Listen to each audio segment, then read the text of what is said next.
하나님 아버지 감사드립니다. 오늘 또 토요일 오후 시간에 또 이렇게 하나님의 말씀 공부할 수 있는 기회, 장소, 시간 허락하여 주심을 감사드립니다. 이 시간 통해서 정말 우리 하나님의 뜻이 무엇인지 잘 깨닫는 저희들 되게 하여 주시고, 정말 이 무미건조한 이 세상, 어두운 이 세상 속에서 정말 맛을 내는 소금이 되게 하시고, 또 빛의 역할을 잘 감당하는 저희들이 되게 하여 주시옵소서. 이 시간 함께해 주시옵길 원하옵고 예수님 이름으로 기도드립니다. 아멘. 지난 시간에 우리 마태복음 5장 1절에서 12절까지 팔복에 대해서 살폈습니다.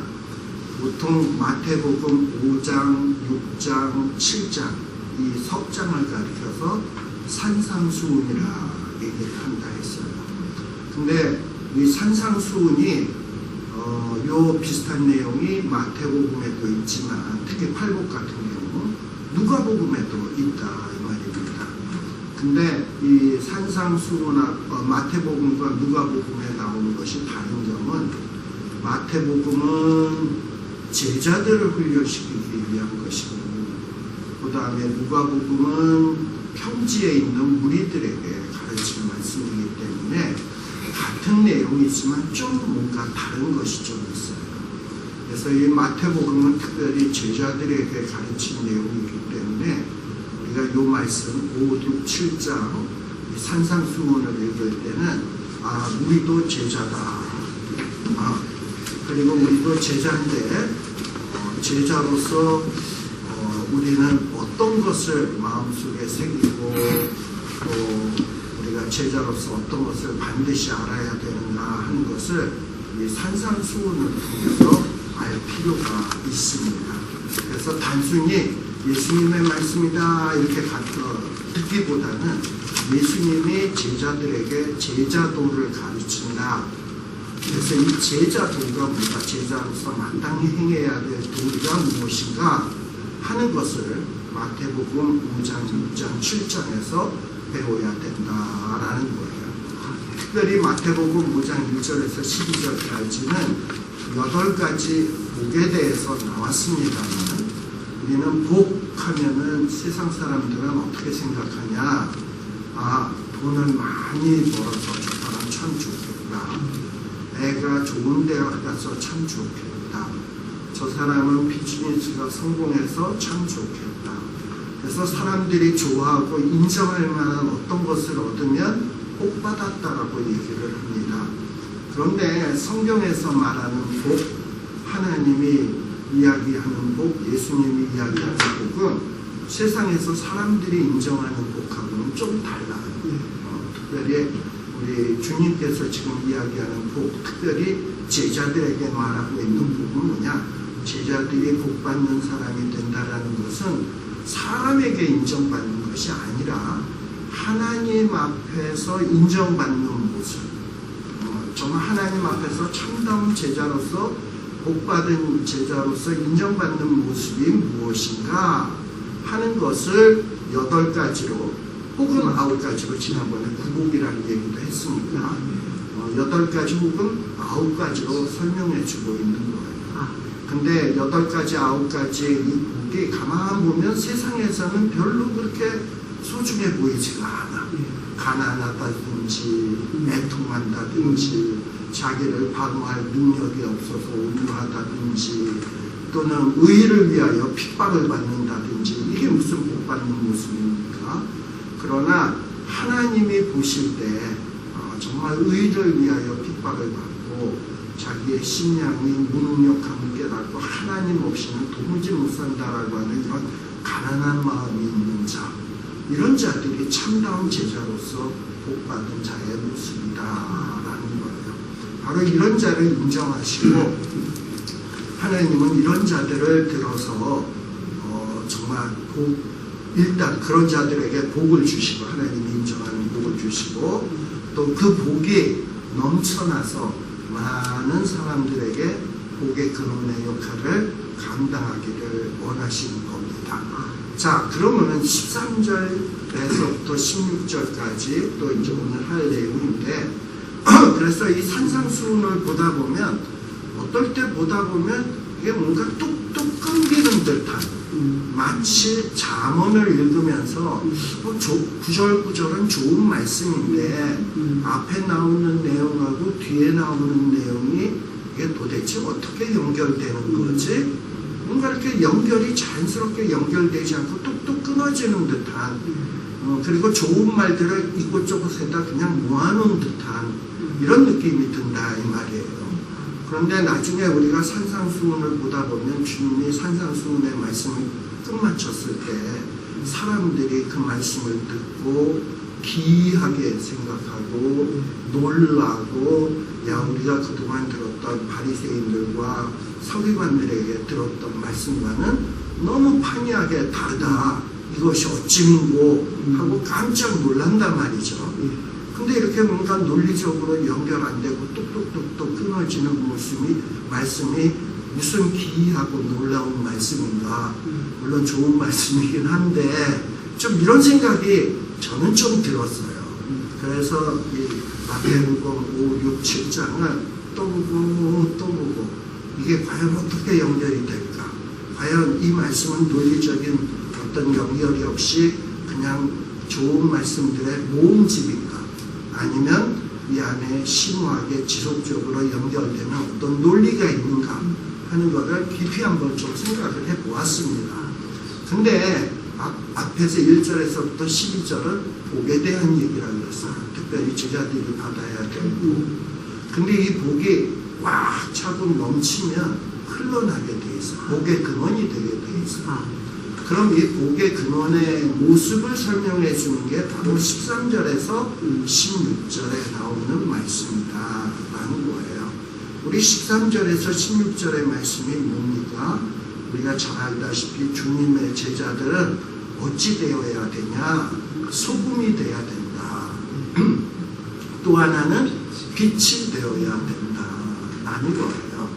그러니까 복을 충분히 받은 사람, 넘쳐나는 사람은 이 어두운 세상 속에 들어가서, 이 무미건조한 세상 속에 들어가서 아무런 역할도 안 하고 무미건조하게 지내는 이런 자가 아니라 소금처럼 뭔가 맛을 내게 돼 있어. 그리고 어두움 속에서 아무 역할을 못하는 자가 아니라 비록 작은 불꽃이라 하더라도 어두움 속에 들어가면 막강한 위력을 발휘하듯 정말 제자로서 복받은 자, 하나님이 인정하는 이런 복의 모습을 갖춘 자들이 어두운 세상, 무미건조한 세상에 들어가게 되면 어떤 영향력을 미치는 사람이 된다라는 거죠. 특별히 여기 보면 13절에 보면 너희는 누구겠습니까? 지금 산 위에서 말씀을 듣고 있는 제자들이죠. 제자들 보고 너희는 세상의 소금이다. 그냥 소금이 아니라 세상 속에서 소금이 되어야 될 자다 라는 거예요. 우리는 보통 소금 하면은 한 두 가지 기능을 생각을 합니다. 첫 번째 기능은 뭐냐면 음식이 부패하거나 쉬거나 상하지 않도록 하기 위해서 이렇게 절일 때 쓰는 부패 방지용으로 소금을 생각하기도 하고, 또 두 번째가 기능은 어떤 거냐? 음식이 아주 싱겁고 맛이 없을 때 그 소금을 치면은 짭짤하고 맛이 나게 된다 이 말이에요. 근데 간혹 이 소금에 대해서 이야기할 때 보통 교회에서는 소금을 이 두 가지 기능 가운데 어느 곳에다 초점을 많이 맞췄냐 하면 부패 방지. 그래서 세상이 썩었으니까 너희들은 들어가서 그 안에 썩어지는 것을 막는, 부패를 방지하는 이런 역할을 해야 된다. 그러면서 너희는 세상에 들어가서 썩어지는 것을 막는 소금이다. 부패 방지 기능을 해야 된다. 라고들 많이 가르치고 우리가 그렇게 배워왔습니다. 그런데 성경을 가만히 13절을 눈을 뚫어져 볼 것도 없어요. 그냥 딱 읽으면 여기 부패 방지 기능에 대해서 이야기합니까? 전혀 얘기하지 않냐고. 부패 방지라는 말은 없고 그리고 이거 없으면 무엇으로 짜게 하겠냐. 지금 이러고 얘기를 하는 거예요. 그러니까 주님은 부패 방지 기능은 전혀 얘기하지 않냐고 맛에 대해서 얘기를 하고 있어요. 그러니까 우리가 소금이다라는 것은 만나는 사람이 되어야 된다는 거야. 만나는 사람. 주님이 얘기하는 거. 세상 속에 들어가서 너희는 뭔가 이 세상에 아무 맛도 없고 재미도 없고 신남도 없고 정말 무미건조한, 보통 우리 사람들이 살 만큼 산 사람들이 주로 하는 말이 뭐죠? 아무 낙이 없어, 재미없어, 이런 얘기들을 하잖아. 음식도 심심한 거 먹으면 아무 맛이 없어, 먹을 맛이 안 나. 이런데 이때 조미료라든지 소금을 딱 넣으면 그 음식이 확 달라지듯이 이 아무 낙이 없어, 재미없어, 이런 세상 속에 정말 주님이 인정하는 8가지의 복 받은 사람이 그 안에 딱 들어가게 되면 막 살맛이 나고 뭔가 인생이 재밌고 뭔가 살 의미가 있는 것 같고 이게 확 살아나는 이런 역할을 하는 사람이 되라는 것이 어떻게 보면 주님이 너희는 세상의 소금이다. 그러니 이 무미건조한 세상 속에 들어가서 짠맛을 내는 이런 소금들이 되거라 라는 거예요. 그러니까 제자들이 되라, 짠맛을 내는 이런 사람들이 되라는 거예요. 그럼 짠맛이라는 게 뭡니까? 앞에 얘기했던 8가지 복과 관련돼 있어요. 그 특성을 세상 속에 들어가서 잘 드러내라는 거지. 예를 들면은 긍휼히 여기는 자가 되고요. 그렇죠? 화평케 하는 자가 되고요. 필요하면 막 의가 땅에 떨어지고 의가 짓밟히는 이 세상 속에 들어가서 의를 지키기 위해서 막 투쟁을 하고, 그러다 보니까 이 의를 행함으로 인해서 악한 자들이 핍박을 할 거 아니에요. 그럼 핍박을 하면 주눅 들어서 팍 찌그러지는 자가 아니라 오히려 핍박을 받으면서 기뻐하고 즐거워하면서 과거의 선지자들이 이같이 핍박을 받았지. 그리고 이런 자에게 주시는 축복이 하나님이 천국이 저희 것이라고 그랬잖아. 그러니 내가 지금 당하는 고난은 장차의 영광과 좋게 비교할 수 없어 하면서 의를 위해서 생명을 내놓고 싸우는 사람들이 주님의 제자들이 된다면, 사실 이 세상 속에 그런 자들이 몇 명이라도 제대로 똑바로 서서 그 역할을 감당한다면 세상이 얼마나 좀 그래도 좀 세상이 좋아지겠습니까? 오늘날 우리가 이 세상이 정말 썩었다, 세상에 희망이 없다, 오늘날 우리 사회는 죽었다 라고 얘기하는 것은 모르겠어요. 주님의 제자라고 할 수 있는 신자들이 교회 안에만 처박혀가지고 지 혼자 신앙생활하고 지 혼자 신앙생활하다가 천국 가는 것으로 만족할 줄만 알았지, 세상 속에 들어가서 자기가 어떤 역할을 감당해야 되는지, 심지어는 의를 위하여 핍박을 받다가 순교해야 된다는 이런 생각을 눈꼽만치도 없고 자신의 일신의 안녕만을 위해서, 또 예수 믿어서 남보다 돈 많이 벌고 예수 잘 믿어서 복 받아서 비즈니스가 잘 되고 이런 거에만 관심이 있지, 아까 얘기했던 그 팔복에 나오는 이런 모습은 전혀 보이고 있지 않단 말이죠. 그러니 세상이 이렇게 된다게. 또 정치 지도자나 리더들이 되는 사람들도 역시 마찬가지죠. 화평케하기보다는 편가르게 해서 내 지지층을 결집시켜서 다음번에 어떻게 하면 내가 빠지를 하고 더 달까, 내가 다음번에 어떻게 하면 권력을 더 받을까, 모든 사람은 화평케 해서 화목해서 좋은 사회를 만들기보다는 자기의 유익과 목적을 이루는 이 일을 위해서 대중을 선동하고 자기의 지지층을 이용하려고 이러는 모습. 이러니까 사회가 정말 제대로 되지 못하고 망가지는 것 아니겠습니까? 그래서 예수님께서는 우리 보고 소금이 되라 라고 얘기하는 것은 이 세상 속에 들어가서 제대로 된 짠맛 한번 내봐라. 정말 신자다운 짠맛을 내서 확 몸이 건조한 그것이 변화되는 모습을 나타내오라라는 거예요. 또 빛이 되어라라는 것은 또 뭐겠습니까? 어두움 속에 들어가서 조그만 빛이라도 큰 도움이 돼요. 사실 우리가 알다시피 간혹 집에 라이트를 안 피면 어두워서 어디 빵 부딪힐까봐 은은한 조명등 이런 데 딱 끼워놓으면 조그만 데서 불 비치는 거 있잖아요. 그런 거 하나만 껴놔도 그게 제대로 보이잖아요. 어두운 데서. 그것처럼 정말 빛은 어떤 영향력을 내게 돼 있어요. 이건 뭐 이렇게 덮어놓거나 감춰놓기 전에. 바로 세상 속에 들어가서 그런 일을 해라라는 거예요. 근데 이 빛을 감춘다라는 것이 무엇인가? 아마도 여러 가지를 얘기할 수 있겠지만 해야 할 말을 할 때 할 말을 하지 않는 것, 침묵하는 것. 이거 빛을 감추는 거죠. 복음을 전해야 되는데 복음을 전하지 않아.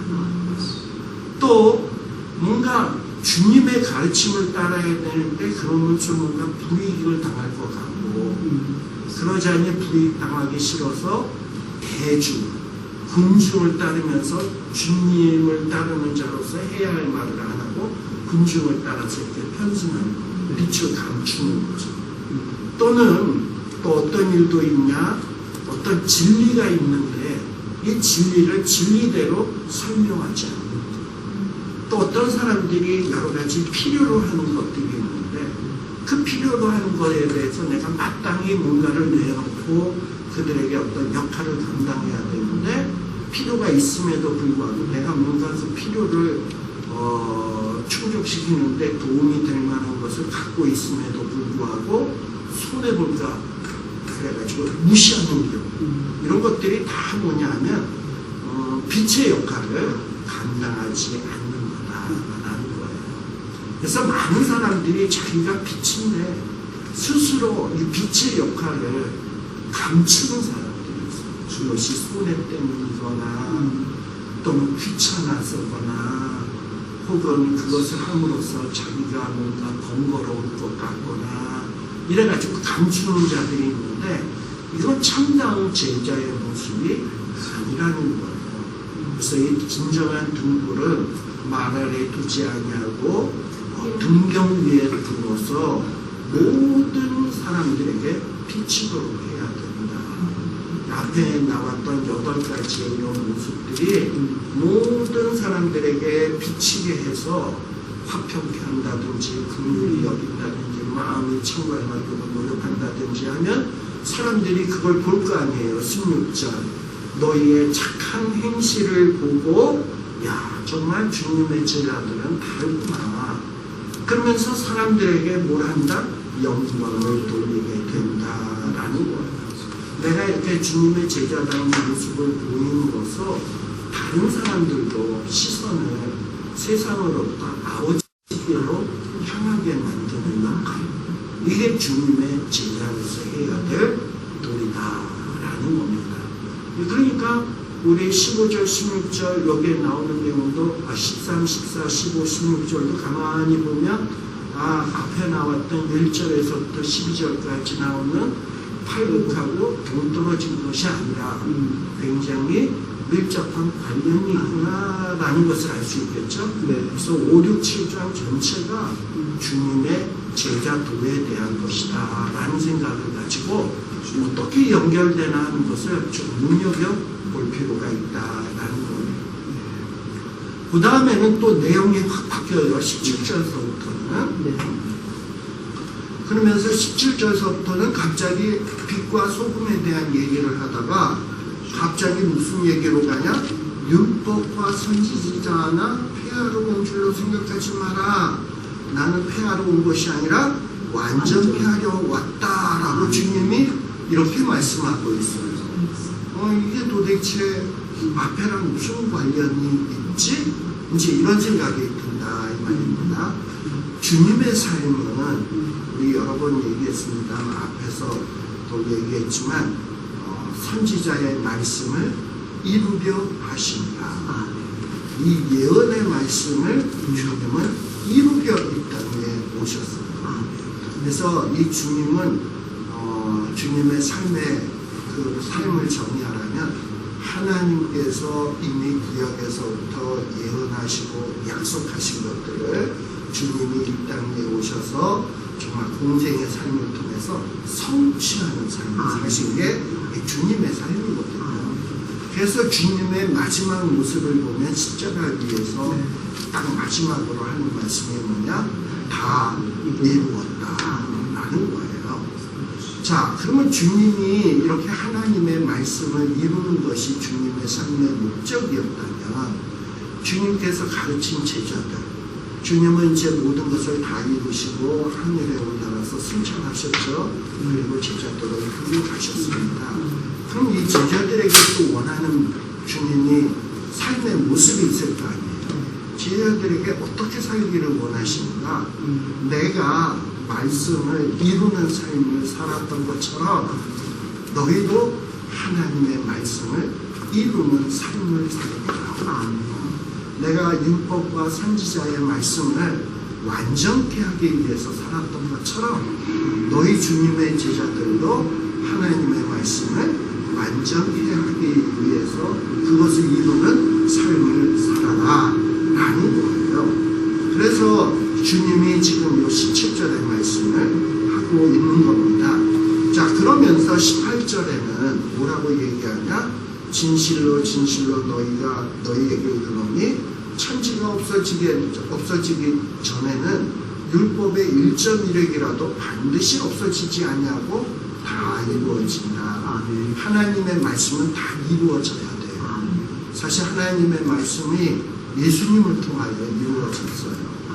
그리고 예수님 이후에는 누굴 통하여 이루어질 거나 비록 보잘것없고 시원치 않은 우리들이지만 또는 주님의 제자들이지만 하나님은 그런 제자들에게 성령을 보내시고 도움을 주셔서 하나님의 하신 말씀들을 이 땅에 이루시고자 했던 것들을 이루어 가실 거예요.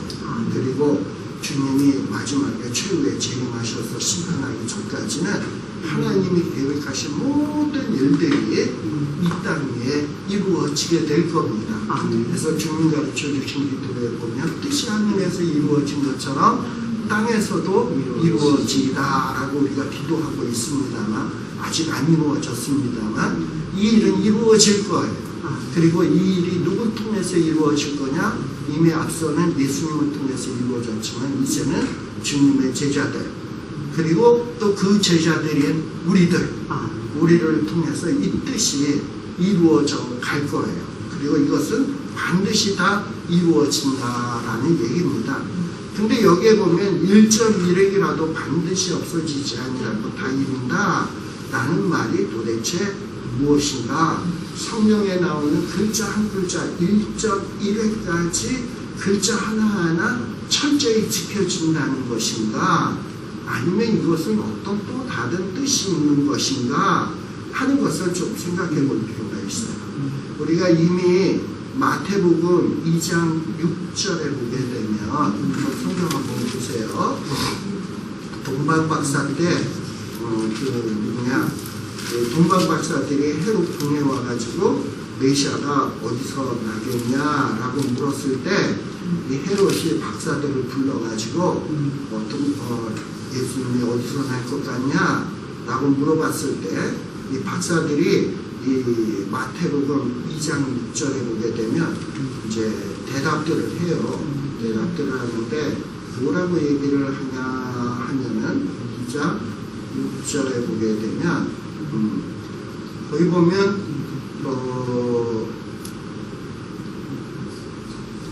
또 유대 땅 베들레헴아 너는 유대 고을 중에 가장 작지 아니하도다 라고 이렇게 나와요.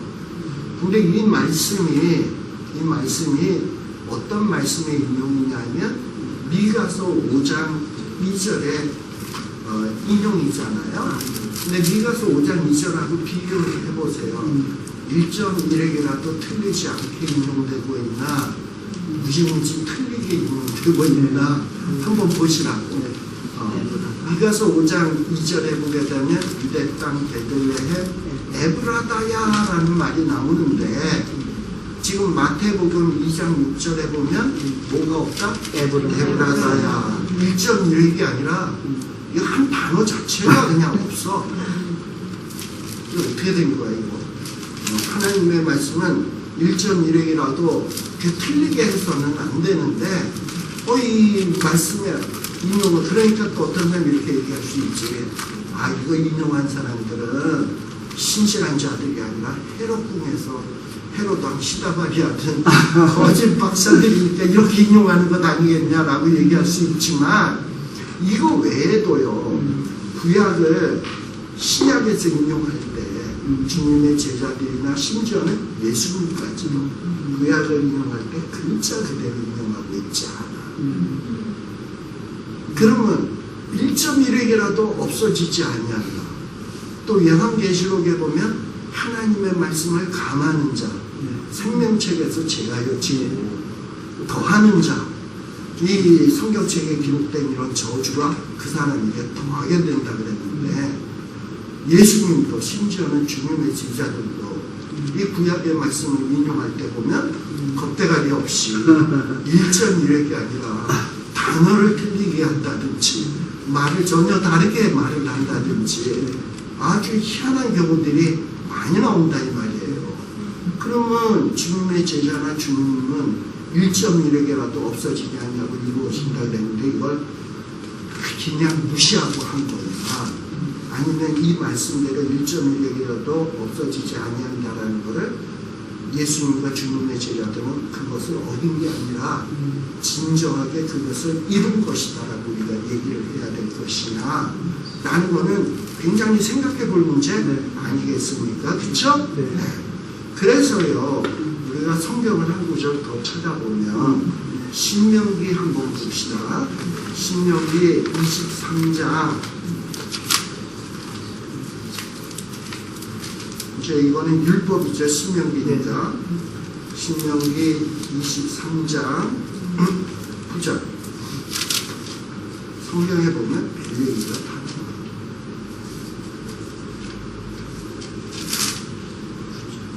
9절에서부터 14절까지 볼게요. 자, 여기 보면 이스라엘 백성들이 거기 보면 대적을 치러 출진할 때에 모든 악한 일을 스스로 삼갈지니 누가 밤에 몽설함으로 부정하거든 진 밖에 나가고 진 안에 들어오지 아니하다가 해질 때에 목욕하고 해진 후에 진에 들어올 것이요. 12절부터 좀 제대로 봅시다.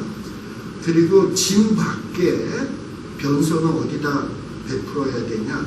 진 밖에 변소를 베풀고 그리로 나가되 그리고 바깥에서 이제 일을 받겠죠. 근데 이 변을 보러 갈 때는 어떻게 가야 되냐? 너의 귀후에 작은 삽을 더하여 밖에 나가서 그러니까 일 보러 갈 때는 삽을 하나 갖고 가라는 거야. 그리고 대변을 통할 때에 그것을 땅을 팔아. 그리고 땅을 파서 몸을 돌이켜서 응가한 거를 덮어라. 이렇게 돼 있어요. 자, 지금 성경 말씀에는 변소는 어디에다 베풀어라? 진 밖에. 여러분들의 화장실은 지금 어디 있습니까? 되게 집 안에 들어있어요. 하나님의 말씀을 1.1획이라도 틀리지 않게 지키고 있나요? 없나요? 그리고 그만이라 1.1획이라도 한다면 화장실은 다 어디 있어야 된다? 집 밖에 있어요. 그리고 일 보러 갈 때는 어떻게 가야 된다? 삽을 들고 그리고 일 보면 뭐 해야 된다? 삽질해야 된다. 삽질해서 어떻게 해야 된다? 변을 덮어야 된다. 1.1획이라도 지키면 그러네. 근데 우리 지금 그렇게 안 하잖아. 그러면 우리는 하나님의 말씀을 1.1획이라도 틀리지 않게 지금 순종하며 사는 겁니까? 아니면 불순종 1.1획이라도 정확하게 순종치 아니하고 뭔가 잘못 생활하고 있는 겁니다. 이렇게 고민할 건 뭐 있어. 1.1획이라도 보면 틀리게 지금 살고 있는 것 같잖아. 그렇잖아. 그러니까 도대체 1.1이라도 틀리지 않게 다 이루면서 산다는 사람이 뭐냐 말이죠. 정말 문자 그대로 일부러 갈 때 병선은 바깥에다 만들고 삽 들고 나가고 그것을 덮어야 되고 이렇게 살아야 되냐. 시대가 바뀌어도 도대체 뭐냐라는 거예요. 그런데 지금 성경에 보면 요 지금 우리가 몇 절이었죠? 18절 이후에 보면 이제 이 주님이 말씀하실 때 보면 이 율법에 대해서 얘기하고 그 다음에 주님의 의견을 얘기하는 게 나와요. 네. 그게 뭐냐 하면은 보면은 이제 요 18절 이후에 보게 되면 이제 한 6가지 주님이 무슨 얘기를 하냐, 이걸 반제라 그래. 반제. 반제는 뭐냐면 율법엔 이렇게 이야기하는 것으로 기록되어 있으나 혹은 너희가 율법을 배울 때 이렇게 하라는 것을 들었으나 나는 너희에게 이르노니, 항상 주님은 다른 얘기를 하고 있다 말이죠. 율법은 이렇게 얘기했으나 나는 너희에게 이르노니라는 건 율법을 지금 1.1핵이라도 틀리지 않게 주님이 얘기하는 겁니까? 율법엔 1.1핵이라도 이렇게 기록되어 있지만 나는 너희에게 이르노니 이렇게 하라 라는 거는 우리가 율법과 다르다는 얘기 아닙니까? 그죠? 나는 너희에게 이르노니 했으나, 그러면 이거는 주님이 율법을 어기러운 거예요? 완성케 하는 거예요. 완성케 하시는 거예요. 그래, 주님은 완성케 한다면서 율법엔 이렇게 되어 있지만 나는 너희에게 이런 걸 가르치고 싶다. 그리고 이렇게 하는 것이 뭘 하는 거다? 율법을 완전케 하는 거다. 그리고 이렇게 하는 것이 1.1핵이라도 하나님의 말씀이 떨어지지 않도록 하는 거다. 라는 것을 가르치는 거예요. 그러니까 주님이 지금 왜 갑자기 이런 얘기를 하냐, 이 당시에, 주님 당시에 바리새인들, 서기관들이 워낙에 이 율법이나 이 과거에 내려온 하나님의 말씀을 문자 그대로만 지키려고 했어요. 그래서 화장실을 진 밖에다 해놓고 삽 들고 가가지고 일 보고 덮었다. 난 하나님의 말씀을 지켰다. 이런 식인 거예요. 네? 그리고 안식일에 일하지 말라 그랬지? 그래서 일 안 해. 그러면서 나는 안식을 지켰다 라고 생각하면서 자기네들은 1.1핵이라도 틀리지 않게 지켰다 라고 생각을 하고 있는 거예요. 근데 주님은 그런 바리새인들과 서기관을 향해서 뭐라고 얘기하는 거냐, 1.1핵이라도 땅에 떨어지지 않게 하나님의 말씀을 지키는 것은 그런 게 아니야. 너희들은 율법을 지금 완전하게 지키고 있다고 생각을 하는데 성경을 글자 그대로만 지킨다고 해서 하나님의 율법의 말씀을 완전케 하는 게 아니야. 하나님의 말씀, 율법을 완전케 한다는 것은 이런 것이야. 하나님의 율법의 말씀을 1.1핵이라도 땅에 떨어지지 않게 한다는 것은 이런 것이야.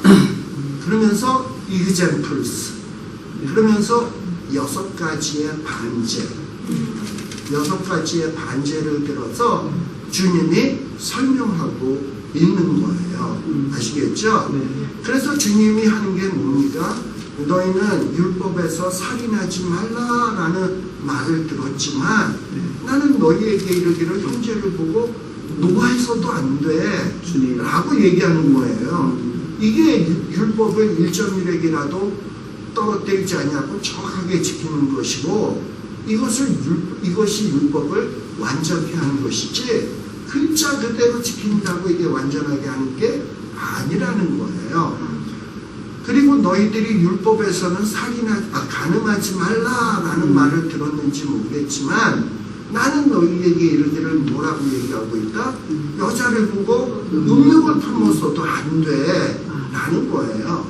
따라서 여기 1.1핵이다, 완전케 한다 라는 것은 뭐냐면 글자 그대로 지키는 것을 얘기하는 게 아니라 율법에서 말한 그 율법의 취지, 율법의 목적, 율법의 동기, 하나님이 왜 이런 율법의 말씀을 주었는지 그 목적이 뭔지, 그 동기가 뭔지, 그 취지를 이해해서 내 삶 속에서 그 동기, 목적, 취지를 이행하면서 사는 것이 율법을 완전케 하는 것이고, 그리고 그 동기, 목적, 취지를 이해하고 삶 속에서 실천하는 것이 율법의 1.1억이라도 떨어뜨리지 않는 것이지, 글자 그대로 지킨다고 그것이 아니다 라는 것을 얘기하고 있는 거예요. 그래서 우리 예수님이 뭐라고 얘기합니까? 내가 율법이나 선지자나 폐하러 온 줄로 생각하지 말아라. 나 폐하러 온 거 아니야. 난 완전케 하기 위한 거야. 아멘. 너희들은 지금 율법에서 이렇게 하는 걸 배웠지만 나는 너희에게 이렇게 가르치고 있어. 근데 이게 율법을 폐하는 거라고 생각하지 마. 나는 이거 지금 율법을 완전케 하는 거야.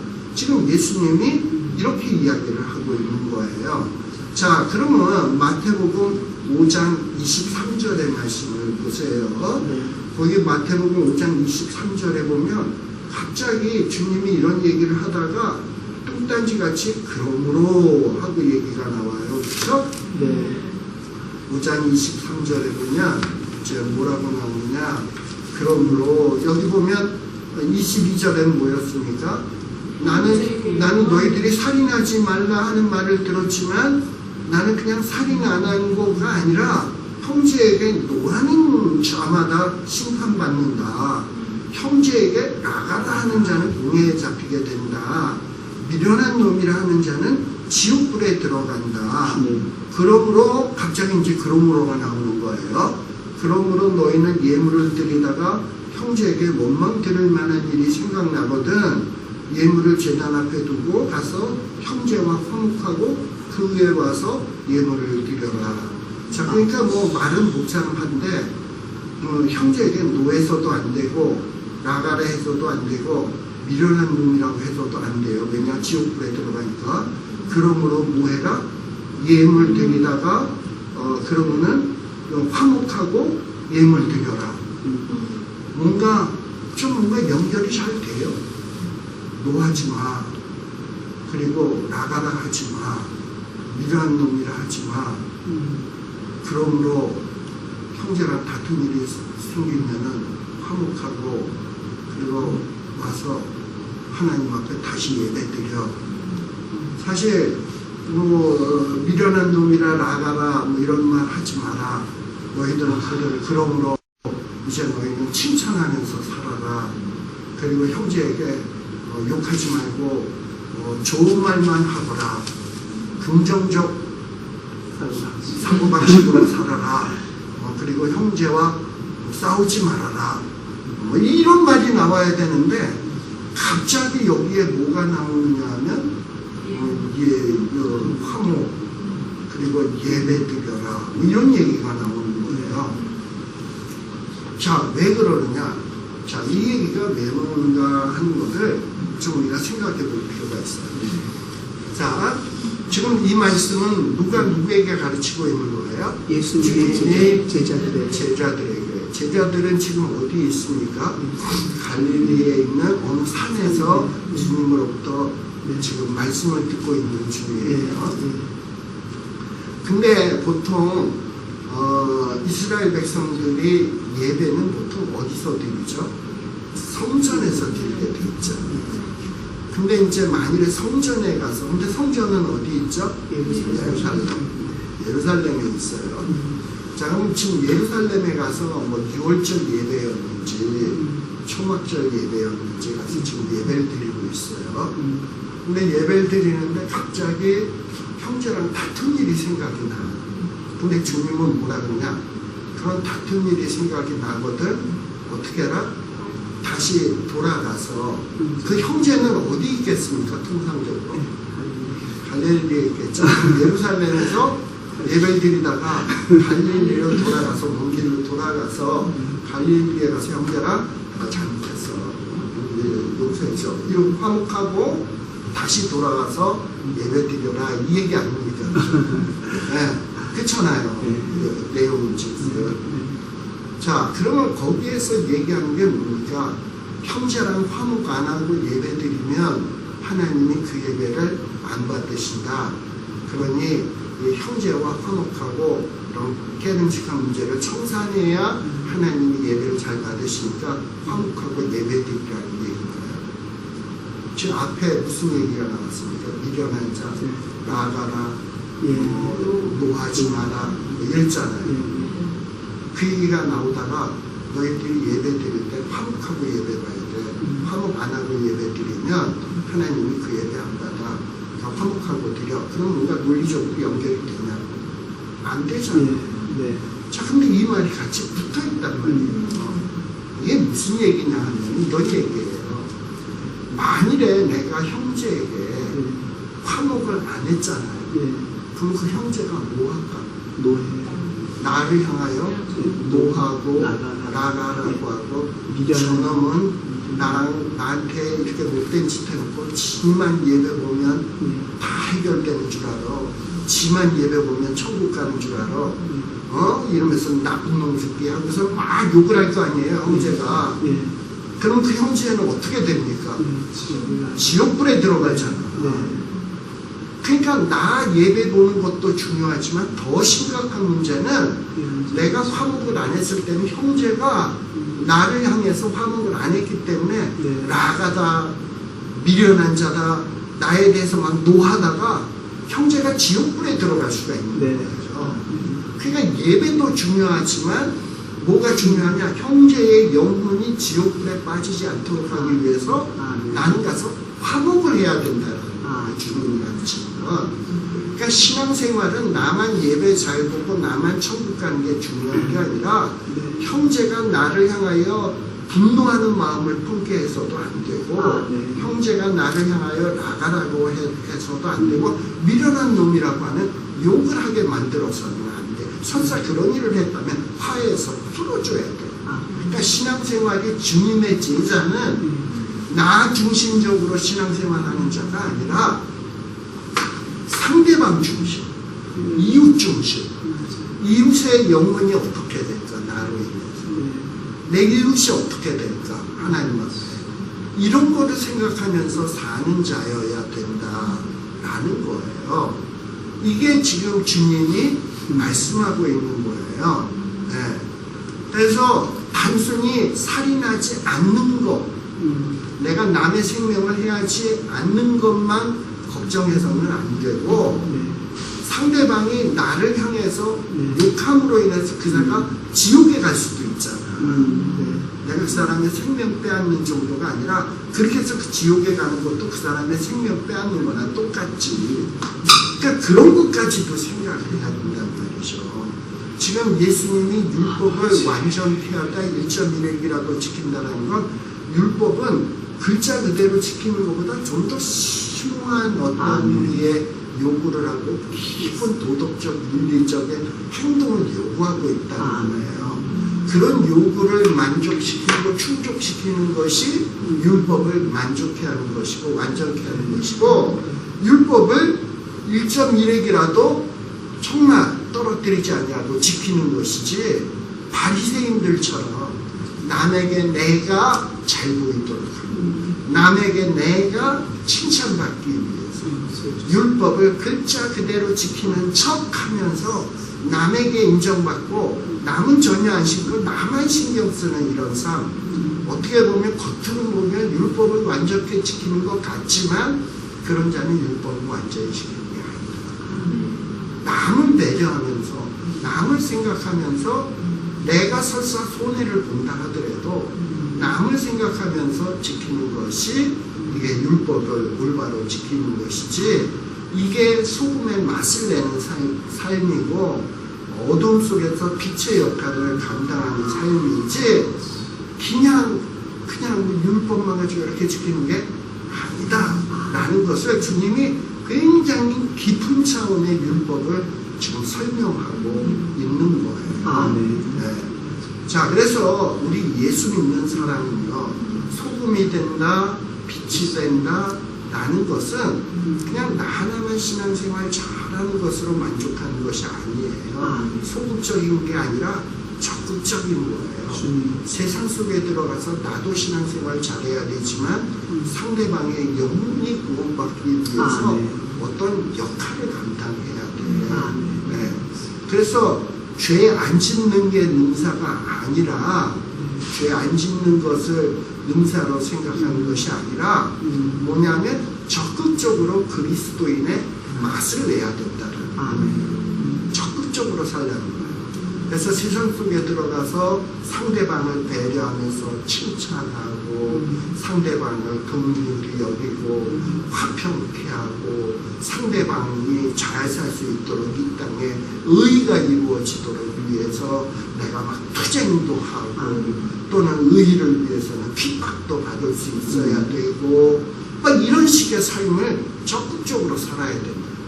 또 형제가 심지어는 나에게 욕을 해서 형제가 죄 짓는 일이 생겨나고 같으면 당장 가서 화해하고 네.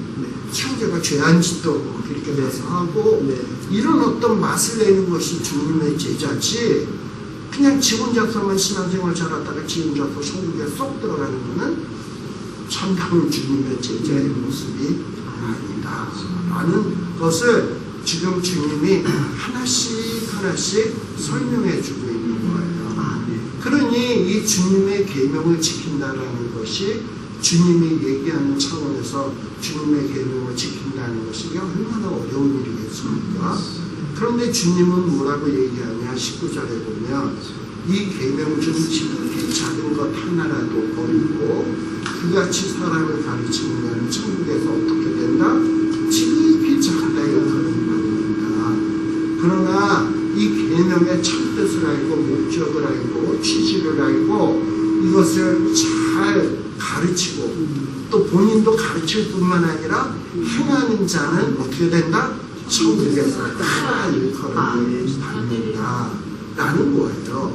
그러면서 더 나아가서 20절에서는 또 뭐라고 얘기하냐 하면 너희의 의가 서기관과 바리새인보다 더 낫지 못하면 결단코 천국에 들어가지 못한다. 근데요 바리새인들은요 얼마나 이 율법을 달달달달달달 외우는 사람들이야. 그 다음에 이 율법을 잘 지키기 위해서 어떤 율법이 있다 칩시다. 그럼 그 율법을 잘 지키기 위해서 이 율법을 잘 지키기 위해서는 세칙, 세부적인 부수적인 규칙을 또 만들어가지고 그것까지 막 지킨 자들이야. 그러면 우리가 죽었다 깨나도 바리새인들과 서기관들이 의의를 지키기 위해서 행한 것처럼 우리가 할 수 있나요? 없어요.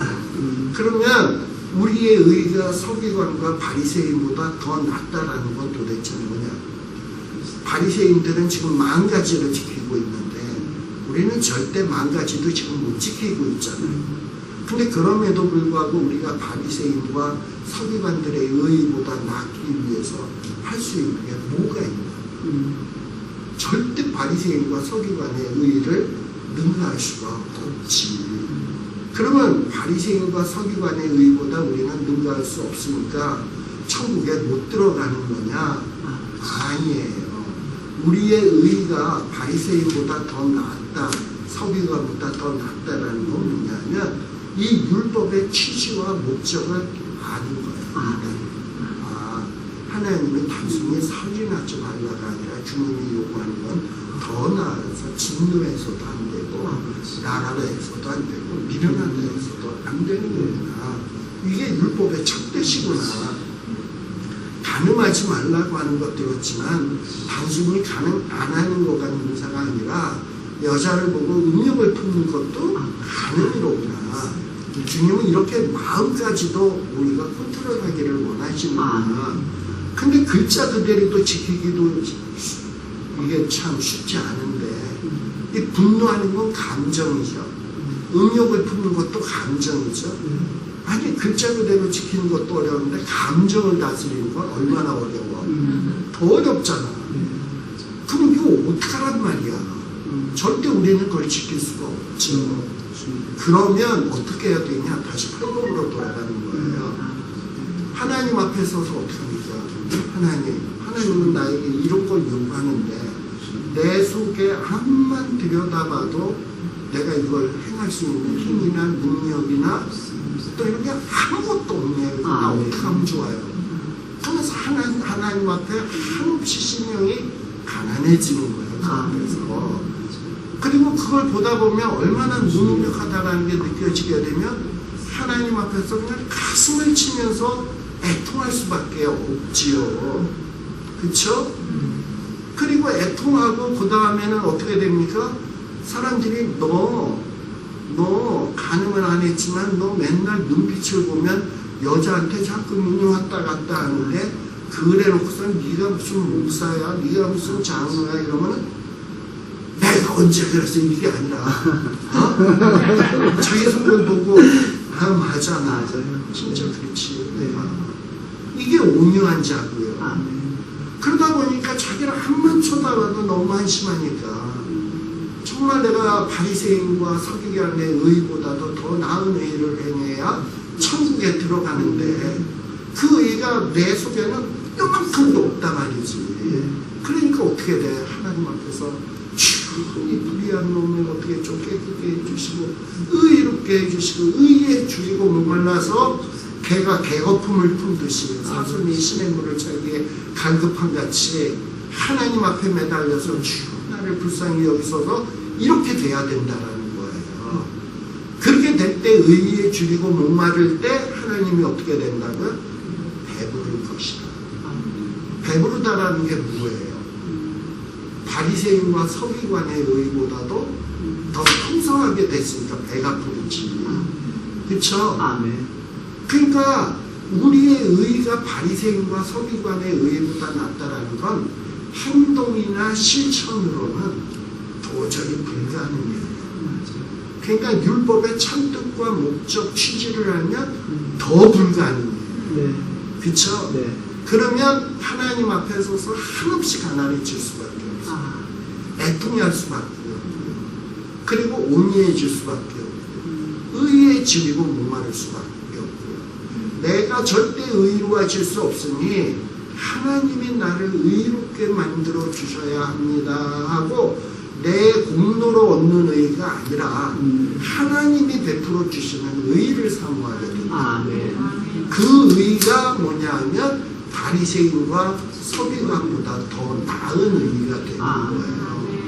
주님이 요구하는 것은 바로 그런 의를 구하라는 거야.